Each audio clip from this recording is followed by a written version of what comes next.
કોઈની વાત પ્રકૃતિ છે તો એને કેરી ખાવી હોય તો એમાં એને ઘી અને સૂંઠ નાખીને ખાવી જોઈએ. એકચ્યુઅલી કેરી છે એને ઘોળીને ખાવાનું કીધેલું છે આયુર્વેદમાં.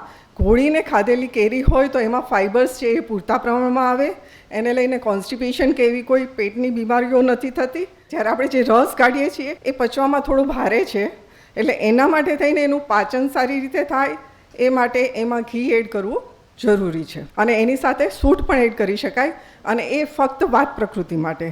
પિત્ત પ્રકૃતિ માટે આ મધુર રસ પ્રદાન હોવાથી એ પિત્ત પ્રકૃતિવાળા લોકો છે એ કેરી ખાઈ શકે, આરામથી એન્જોય કરી શકે, એને એમાં કોઈ પણ વસ્તુ નાખવાની જરૂર નથી.